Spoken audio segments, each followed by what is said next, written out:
Okay, so we are live. So welcome to this episode of Dracaena Wines on Wine. And today I have the pleasure of talking with Lisa Strid, who is the winemaker for Aridus Wine Company, and they're in Arizona. So when I was introduced to them, I have to honestly say I was shocked. I know that wine is made, and I think now we're in every state. But you just Arizona just doesn't really come to the forefront of your brain when you think wines. And so I had the privilege of going to the Napa Valley Wine Academy and meet Lisa in person and taste her wines. And I wanted to share her story with my readers, viewers, and listeners on the podcast. So, hi, Lisa. Hello. How was the drive back? Or did you fly? How did you? I flew back and it was quite an ordeal. Oh, Yeah. oh, that's never good. It's okay. It's all right. I made it home. That's all that matters. That's good. Short flights can sometimes be really, really long. That's true. Yeah. All right. So first, I want to get to know you a little bit better. Originally, you're from Wyoming. You helped your uncle in vineyards in Washington. You went to college in Oregon. You worked in California, and now you settled in Arizona. So, I mean, that's a lot of states. So take us through your background, your history, and how you weaved your way through all these states. Sure. Like you mentioned, I grew up in Wyoming. I lived there for the first 18 years of my life. And I never really even thought about wine while I was growing up or anything like that. It was just a drink that was in a bottle, and I didn't think about it at all. And I actually went to college in Ohio before getting a second degree in Oregon. And even while I was in school in Ohio and just really starting to taste wines and enjoy them, I still didn't even think about wine as something that people engaged in as work. It was really just a pleasurable thing for me then. But as you said, I did wind up in Oregon. I took a long circuitous route to wind up in Oregon, where I didn't really know anybody, except for my uncle, who had a small farm, still has a small farm and vineyard planted up in southwestern Washington. And so when I moved out there, I just started spending time with him out on his vineyard and his farm, and doing everything from suckering and training the vines to harvest. And I really love the process of picking all the grapes and doing the punch downs and just making these fruits into wine. And after the second harvest, helping him out there, it all just clicked for me. Oh, this is something that people do for a living. And it just ticked all the boxes for me, because there was science involved, that I got to be moving around and doing a very physical job, which I really enjoyed.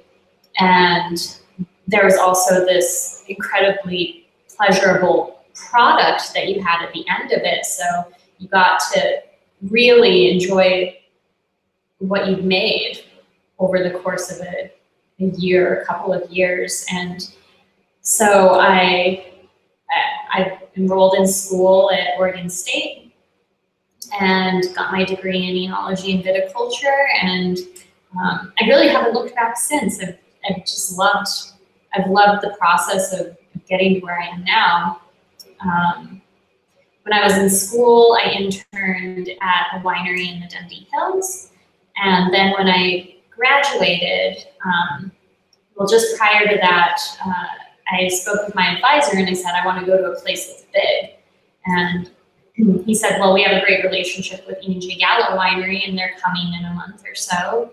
So why don't you interview with them?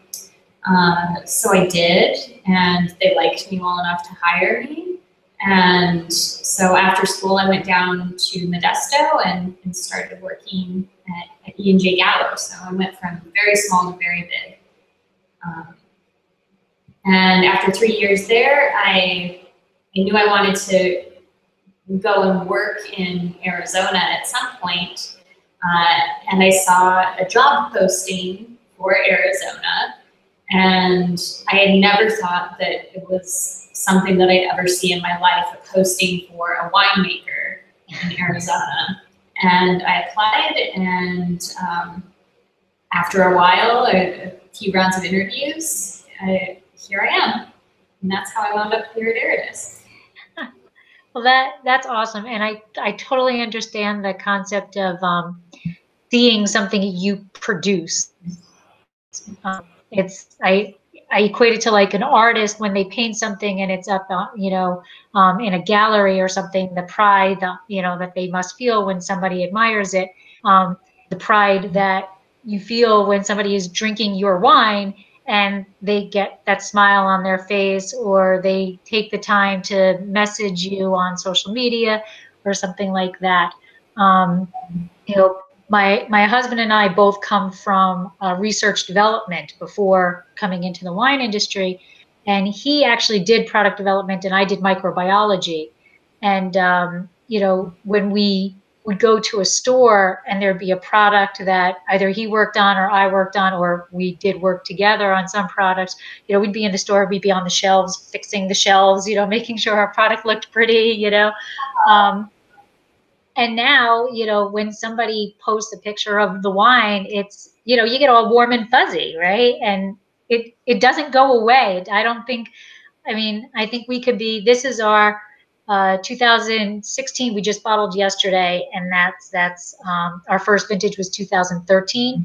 So we're young, but like, it's so exhilarating when somebody tastes your wine and gives you credit. And I think we could be in our 60th vintage and it still would be that way, right?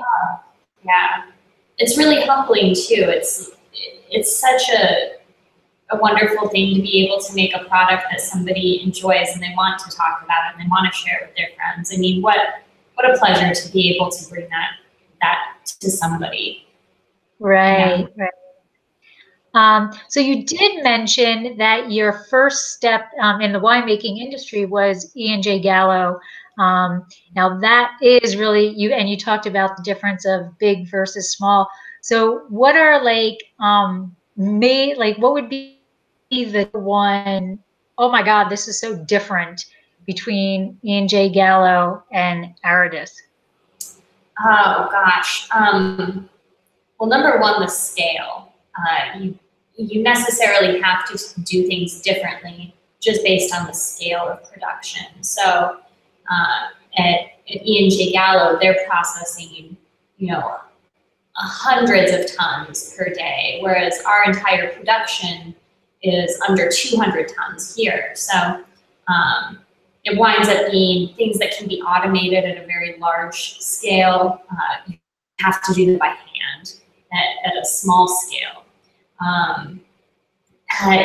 Fundamentally, it's the same process. It's just the means by which you get there.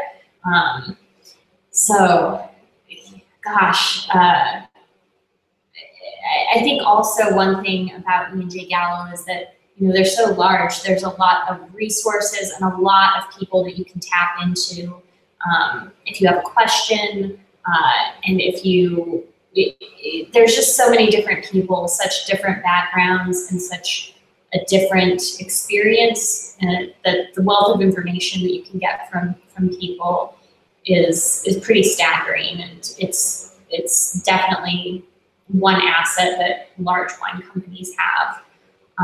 Whereas if you're a smaller guy like us here, you're really relying on yourself and your ingenuity to a greater extent, or having to go out and really dig to find the solutions to the problems that you might be facing.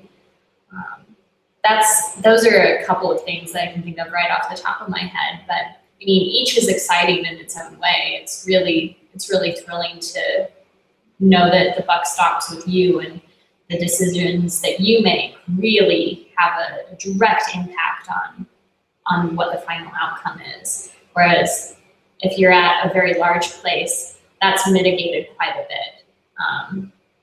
You're still important, but you're really a cog in the wheel. So there's more checks and balances if you make if you make a decision and somebody above you or somebody else in there was like, no, we don't want to do. It's, you have a little cushion that you feel safe in making decisions, where here you're kind of on that ledge, right? You're absolutely, yeah. Right. Okay, so according to your bio, you worked in specialty winemaking team at E&J Gallo. So what is a specialty winemaking team?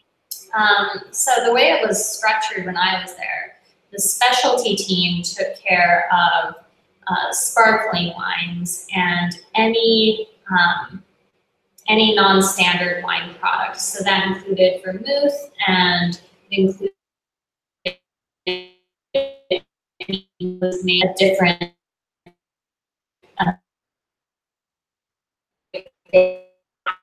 product, had a few of those. So specialty was really, it encompassed a lot of flavored beverages and a lot of really interesting and weird techniques and technical stuff that you don't normally encounter in traditional winemaking. Okay. All right, and then you moved on to research winemaker. So what research are you doing? So I was working in the process technology team, and so they oversee the pilot winery in Livingston, which is Gallo's largest winemaking site. And the pilot winery is really interested in changing techniques and also trialing equipment that, with an eye towards, being able to scale up to serve the needs of this very large winery. So a lot of the research that I was helping execute was really focused on if we change this particular method, or if we tweak this aspect of winemaking, how will that impact the final product? Will it drive it towards, say, a brighter fruit style or a more cooked fruit style? So focusing on just changing one variable in order to drive a different style, or focusing on trialing pieces of equipment in order to see how those could also possibly make things more efficient or change wine style again. Oh, okay. So really attacking the science aspect of winemaking. Yeah. Did you have a preference of which way, of how you liked it better? Oh, I loved it all. Yeah, no, it was definitely an education, and really fascinating to see how just a really minor change to the process can really affect your final outcome. And that must have been so huge in your live experience. That's something you're not really going to get in a classroom somewhere. So that must be, major education that you stuck in your brain to bring with you as you move along. Oh, absolutely. Yeah. I mean, we were doing as many trials as we could per season, because you get one chance per year. So really setting that up and, getting it as controlled as you possibly can. And then it was just such a learning experience. Okay. All right, so we're going to move on to where you are currently, and that is Aridus. And your tasting room is in Scottsdale, but your fruit basically comes from Wilcox. Is that correct? Yes, we do have a tasting room in Wilcox as well, but the bulk of our sales are in Scottsdale. Our facility, our processing plant is here in Wilcox, and our fruit comes from Wilcox, from a little bit further south as well, where our state vineyard is, and from New Mexico. In the past, we've gotten a little bit of fruit from California, but yeah, really in about within 2 hours of the facility is where all of our fruit, for the most part, comes from. And are you, I'm assuming that since it's in all these areas, you have green contracts with these growers? Yes. It's a different with everybody, but yeah, we do. And how much traveling between those 2 hours in a radius are you doing on a regular basis? Well, right now, since we're just pre-harvest, I'm trying to make it out to a vineyard per week, sometimes a little bit more than that. I tend not to go over to New Mexico too frequently because our grower there is, he has so many years of experience. He's got 30 plus years in the game in New Mexico, so he really knows what he's doing. I can tell him what I want, and he'll call me up and say the fruit's ready. We're going to pick it, and we'll just go pick it up. But for this area, I do tend to go out and taste and pull samples, literally pull the samples myself on a pretty regular basis, and then from that make a picking call. And you said it's about 200 tons total? Last year we did 175 tons, and this year we're going to be doing just a little bit less than that. So probably we never really know until all the fruit comes in, but we're thinking about 100 tons this year. Yeah. It's yeah, you never know. One year we harvested and we were running around at 5 o'clock in the morning trying to find extra bins because we harvested, it was a heavy harvest. And then the next year it was light, when we were expecting it to be, so you never know until the day you're actually harvesting what you're going to be getting. You can estimate all you want, but it is a guess. Yeah. And what does that correlate into about how many cases do you produce? Oh gosh. I know that's math. It's harsh math. What's that? I said it's harsh math. That's why I asked you. Oh yeah. Gosh, I'm much better with gallons. Yeah, it is a lot easier. Yeah, I think we did 2,600 gallons last year. I mean, does that sound right? 1 second. Yeah, about 26,000 gallons last year, and then what is that, like, divided by, we'll do roughly 3, so we're just over 8,000 cases per year. Yeah. And is that kind of where they want to stay? Are they looking to be bigger? Are they comfy where they are? Well, we're in the process right now of our planting out our estate vineyard, and once we have all of our estate vineyard online, we really aren't looking to be sourcing too much fruit from other growers. So ideally it will all be coming from our estate before too long. But right now we don't quite know what the crop load will wind up being. Right. So I don't know, it seems like the plan changes a little bit from year to year. We're definitely growing our entry level tier, which we call our tank series.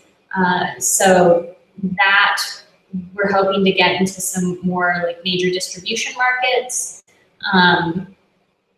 But we started in 2012, and so we're relatively new. We're still feeling out what our market supports and where exactly we want to sit in that market.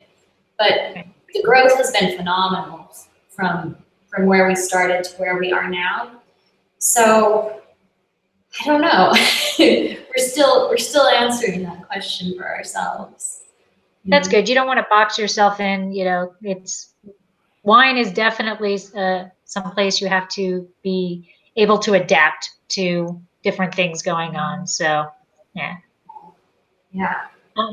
So according to Aridus's website, you're also a custom crush facility. So for people who don't know what a custom crush facility is, can you first do a brief explanation of what a custom crush facility is, and then, like, how many clients on average, not specifics, but how many clients do you basically custom crush for? Sure. So custom crush is where we'll take grapes from other growers who have their own wine labels, and we'll produce that wine for them.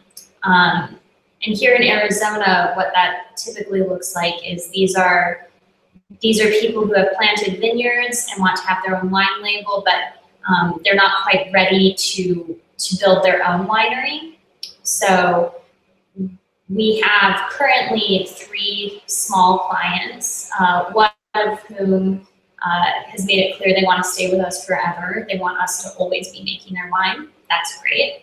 Another one is currently in the process of, getting their equipment and starting to build up their own small winery on their site. So right now we're still producing the wines for them.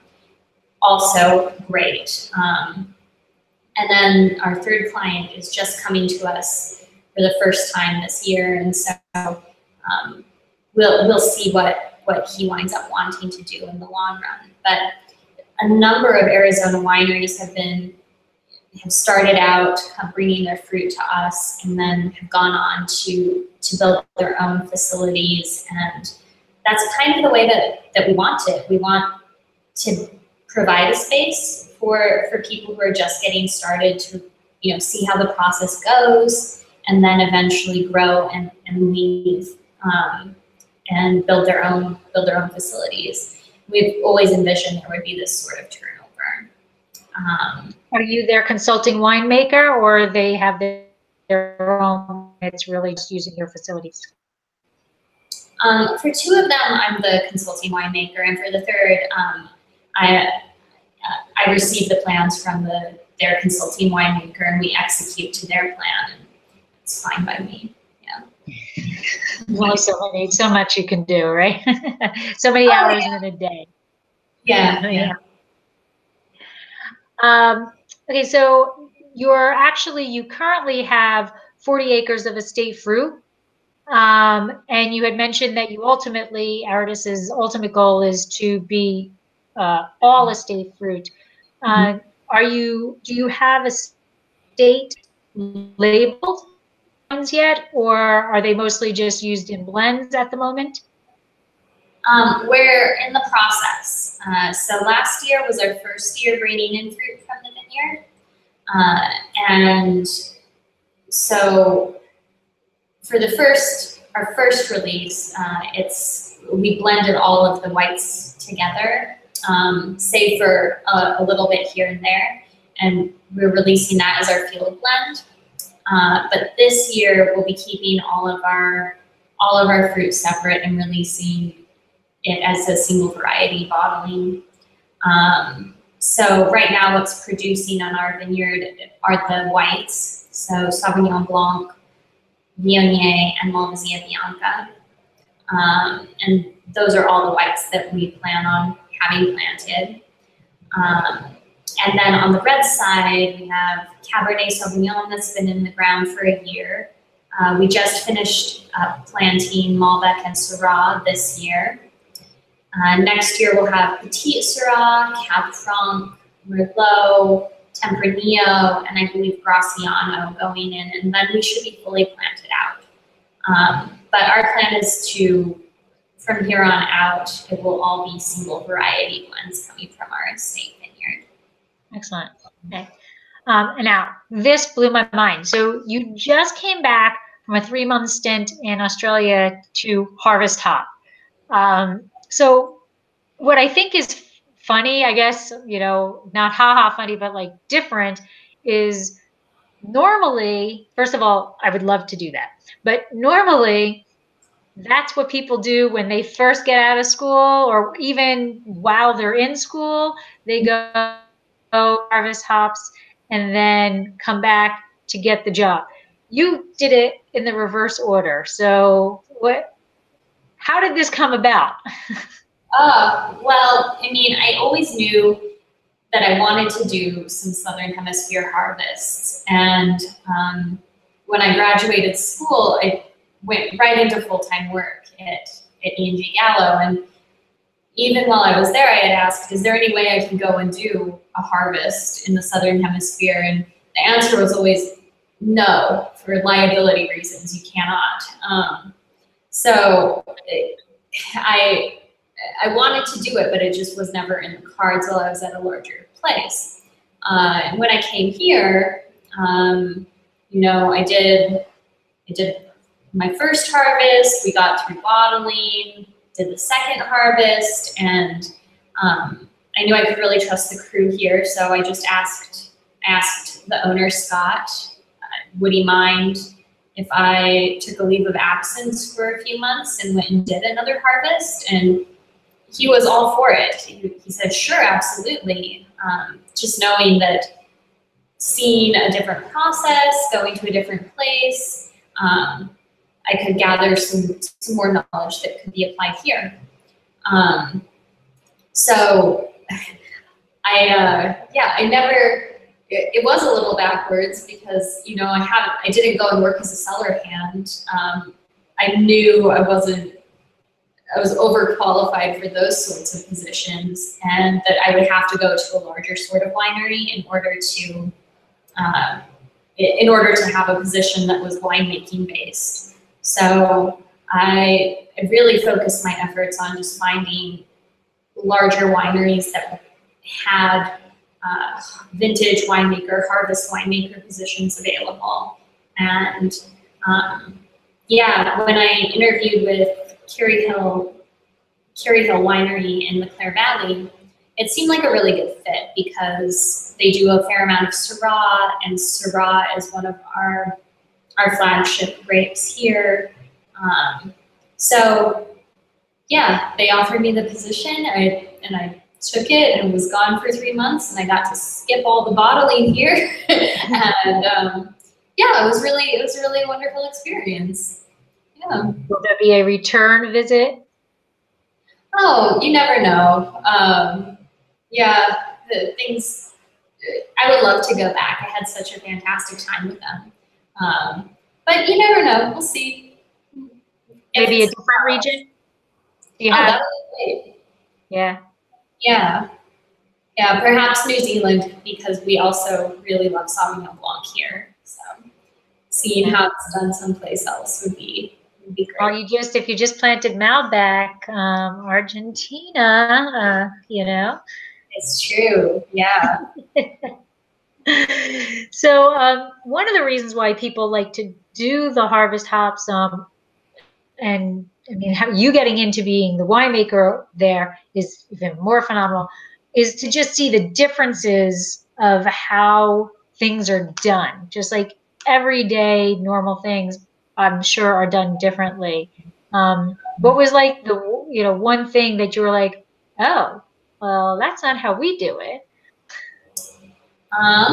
Well, I think the first hurdle was simply that I had to convert my thinking entirely from gallons to liters, and I didn't even think about that. Oh. Yeah, everything was in metric, so that was the first challenge. And they even measure sugars differently over there. They measure everything in bome as opposed to bricks, which is just a different scale. So really, it may have been that we may have been talking about the same thing, but I had to really for the first month or so just constantly be mentally recalculating things to be sure that I wasn't saying something that I didn't mean, you know, or wasn't writing a work order that would really fuck something up.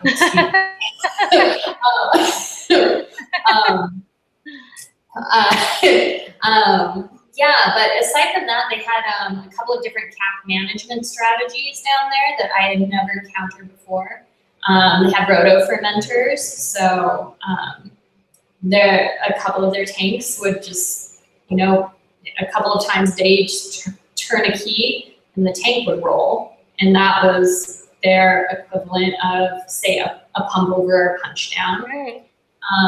They had a number of tanks that did pump overs like you'd imagine them, but they were all auto pump overs. So somebody would go around a couple times a day and check and make sure that the lines weren't blocked up with seeds and stuff like that.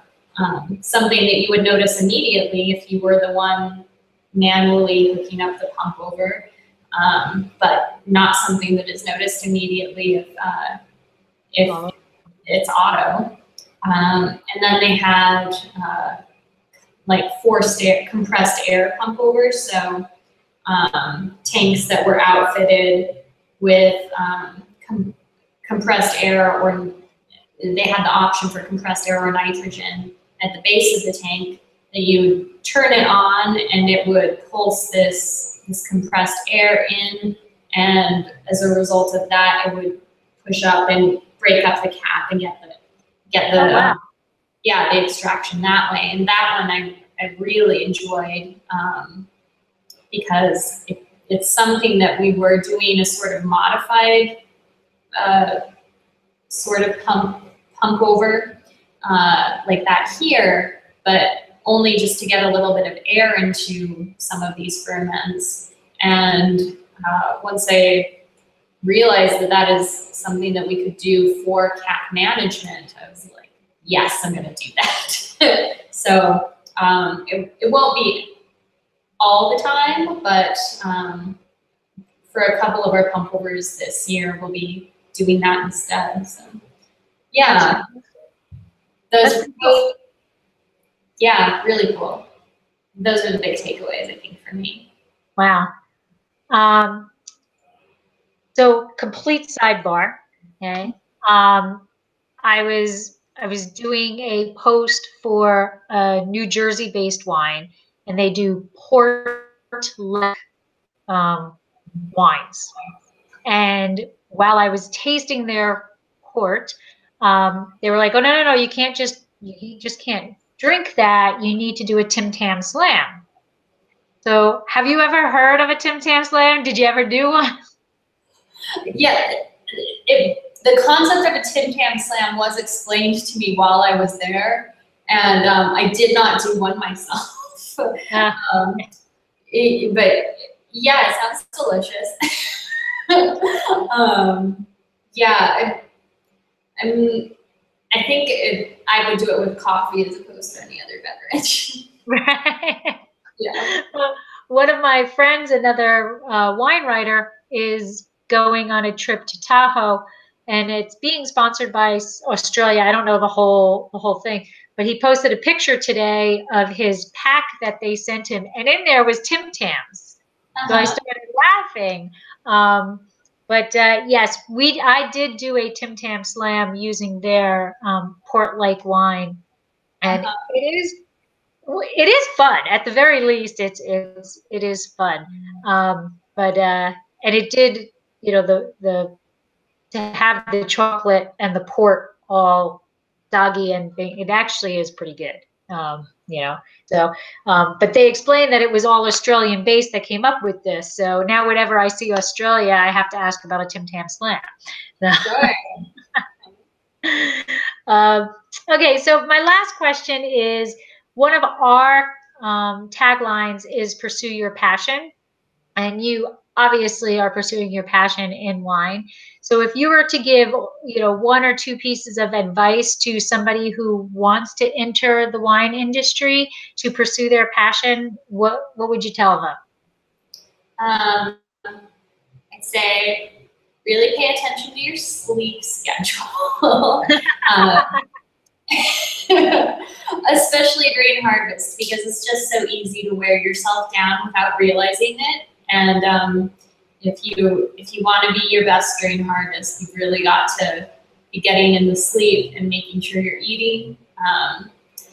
But if you want to get into the wine industry and you're thinking about it, I really think just go for it. It's the most wonderful industry to be working in. It's something new every day. So many wonderful people work in wine, and it's constantly changing, so you're always challenged. That is true. There's always something new that pops up that you've got to figure out. Yeah, and that's great, because how awful would it be to just be sitting here and dialing it in day after day? That is true. Yeah. I think you need to be somewhat of not adventure. Like, I mean, that's not what I'm trying to say. Like I shouldn't joke about it, but I'd say, like, as a kid, if ADHD was around when I was a kid, I probably would have been classified as it, because I need to go, go, go. I'll start one project and then I'll hear a noise and I'm like on to a different project and then I got to go back. So I move, and that is one of the reasons why I actually left microbiology as a field, was because I was too hyper to be looking at microorganisms all day long. And there is a lot of, as my husband and I joke, like, oh, squirrel in the wine industry, right? You're doing one thing and then all of a sudden you've got to change to go do something else, Yeah. But that's the yeah, but you're right. That is what makes it exciting. And no 2 days are the same. And if that's what you want, this is where you should be. Yeah. So I actually forgot to send this to you in the email when I talked about talking to you. But I pretty much end every episode of Dracaena Wines on Wine with a game of opposites. And it's super simple. There's no right or wrong answer, and there's really nothing to prep for it anyway. But it comes off of a Friends episode where Joey wants to travel cross country, doesn't know whether to go north or south, and Phoebe plays the game of opposites with him, so to let him know what he thinks. So I'm going to give you two, as long as you're okay with it. I'm going to give you two words. They're opposites, and whichever one, speaks to you more, you just kind of shout it out. Okay. All right. I'm going to start off with non-wine terms to kind of get you in the groove, and then we'll go into the wine. Okay, here we go. Ready? Night or day? What was that? Sorry. Night or day? Day. Sunset or sunrise? Sunrise. Black or white? Black. Walk or run? Run. Food or drink? Food. Old world, new world? New world. Sweet or dry? Dry. Bubbles or still? Bubbles. Oak or stainless? Oak. Drink now or drink later? Drink now. Blend or variety? Variety. Vintage or non-vintage? Vintage. Cork or screw cap? Screw cap. Napa or Sonoma? Sonoma. Commercial or indigenous? Indigenous. Yeah, all right. Bordeaux or Rhone? Rhone. Warm climate, cool climate? Cool climate. And that's it. See, not too bad. I hope not too bad. No, that was fun. Oh, thank you. So anyway, thank you very much. Is there anything I didn't cover about Aridus or about yourself that you want the people to know? Oh, I should probably put in a plug and say that we can be found online at ariduswineco.com, and you can see our entire lineup. You can read blog posts from me, and you can order our wines there if you're interested. Okay. And what about on social media? Oh gosh, I don't really do social media, but I know we're on Facebook, Instagram, probably Twitter too. I don't really know, but if you look up Aridus, Aridus, it should pop up. Right. And you just got a new puppy. We did, yes. Yeah. His name is Astro. We found him eating roadkill in the middle of the road, and so we figured we could feed him something better than that. And yeah. Yeah. I've seen pictures. He looks pretty happy now. Yeah, he's growing. He's gonna be quite a lot of dog when he's fully grown. Well, thank you very much for joining me, and I appreciate you taking your time out. I know it's a busy time. You guys are. You said you're pre-harvest, so it's how far along are you? I just scheduled our first pick for next Monday. Oh wow. Yeah, so we'll be bringing in Sauvignon Blanc next week. Wow. Is that the normal time, or are you a little ahead? Yeah. Yeah, we usually bring in Sauv Blanc mid-July, so I'm not surprised by it at all. Oh, okay. Well, I'm spoiled. I'm Cab Franc, in Syrah, so I'm a little. I love them. Anyway, I got a little ways to go, Well, thank you again, and I hope we didn't pull too much time away from your busy schedule, but I appreciate you sharing your story of passion with us, and, I'm glad that I can help spread this. I thoroughly enjoyed your wines at the tasting in Napa Valley, and I don't know, maybe we'll get out to Arizona one of these days and see you again. Oh yeah, come see us anytime. Yeah. All right. Okay. Thank you.